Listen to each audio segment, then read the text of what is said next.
এক দুপুরের জন্য বাবার বাড়িতে গিয়েছিলাম। ইদানিং আমার শরীর একটা খুব ভালো থাকে না, আর বৃষ্টি দেখলেই আমার দাঁড়িয়ে যেতে ইচ্ছে করে। আকাশের দিকে তাকিয়ে দেখি কালো মেঘ ভেসে বেড়ায়, আর আমার মনের আকাশে দেখি এতগুলো পাথর, যেখানে আঘাত করলে একটুও কষ্ট লাগে না। কারণ কি বলেন তো, আমার মনটা অনেক শক্ত হয়ে গেছে। আচ্ছা, আপনাদের কি খবর? কেমন আছেন আপনারা? জানি এক এক জীবনের এক এক রকমের কষ্ট, সবাই ভালো থাকার জন্য যুদ্ধ করছে।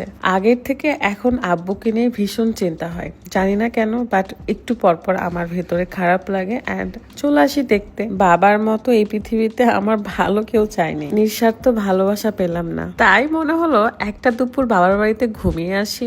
এখন আমি আপনাদেরকে দুবাই বোরখা দেখাবো। 2 পার্টের এই বোরখাগুলো আমার অনেক ভালো লাগে। ভেতরে ইনার তো থাকে, সাথে থাকে এই কোটিটা। আর আপনারা জানেন লিয়ানা ফেসবুক পেজে আপনারা বিভিন্ন ধরনের দুবাই বোরখা পেয়ে যাবেন বা দুবাই আবায়া পেয়ে যাবেন। হিজাবটা পরেও অনেক বেশি আরাম এবং আপনি যে কোনো স্টাইলে এই হিজাবটা পরতে পারবেন। অনেক বড় ছিল, তাছাড়াও ব্ল্যাক কালার যে কাউকে পরলে ভীষণ সুন্দর লাগে। কোটি পার্টে স্টোন দিয়ে হাতে কাজ করা রয়েছে, সাথে বডি পার্টেও কাজ করা রয়েছে।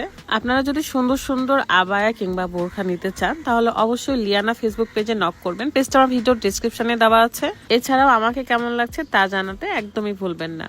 আজকের ওয়েদার ভীষণ সুন্দর, মেঘ মেঘ আকাশ এবং ঝিরিঝিরি বৃষ্টি। আমার হাজবেন্ডের এই সিএচআর কার নিয়ে বের হয়ে গেলাম। বলেছিলাম সকালে যাব আব্বুর কাছে এবং সন্ধ্যায় চলে আসব। বলতে পারে নিজেকে একটু সময় দিচ্ছি অ্যান্ড আব্বুর কাছে থাকবো, এটুকুই। পুরোটা সময় এরকম ঝিরিঝিরি একটা বৃষ্টি হয়েছে। তো আমি নেমে গিয়েছিলাম রাস্তায় অ্যান্ড কিছুক্ষণ ভেজার পরে আবার উঠে যাই। আমার সাথে ছিল আমার ছোট আপু। তার অভিযোগ আমি সবসময় তাকে একটা খারাপ জায়গায় ল্যান্ড করাই। আমি যখন কোথাও গাড়ি সাইড করি, হয় কাদার মধ্যে পড়ে, পানির মধ্যে, নাহলে ঘাসের মধ্যে। তো সে বলতেছিল যে আপু তুমি আমাকে সবসময় এমন জায়গায় কেন ল্যান্ড করাও। যাই হোক, দুইজন মিলে তো সারা রাস্তা গল্প করেছি, একটু একটু গান শুনেছি, দেন ভালো লেগেছে আজকের এই জার্নিটা। আমি মনে হয় সেই ভাগ্যবান নারীদের মধ্যে একজন, যে ম্যারিড লাইফ লিড করা সত্ত্বেও সিঙ্গেল লাইফের মতন লিড করে, মানে নিজের স্বাধীন মতো চলাফেরা করতে পারি। আল্লাহর রহমতে হাজবেন্ডের কাছে যা চাই সেটাই পাই। সে চায় যেন আমি ভালো থাকি, তাই আমার যে কোনো আবদার কখনো অবহেলা করে নাই।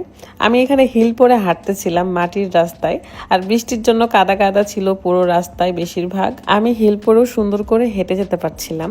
আর আমার সাথে যে ছোট আপু আছে ঈশা, সে তো স্যান্ডেল পরেও হাঁটতে পারতেছিল না। যাই হোক, আব্বুর সাথে কিন্তু আমার অনেক আগেই দেখা হয়ে গিয়েছিল এবং আমরা একসাথে বাইরে ছিলামও। পরে আমি গাড়ির তেল উঠাতে যাই, তখন আব্বু বাসায় চলে আসে অ্যান্ড এসে আমার এত বেশি ঘুম পাচ্ছিল, আমি তো শুয়ে পড়েছি অ্যান্ড এই জানালা দিয়ে পুকুর দেখতেছিলাম, কারণ পুকুরে ঝিরিঝিরি পানির ফোঁটা পড়ছিল।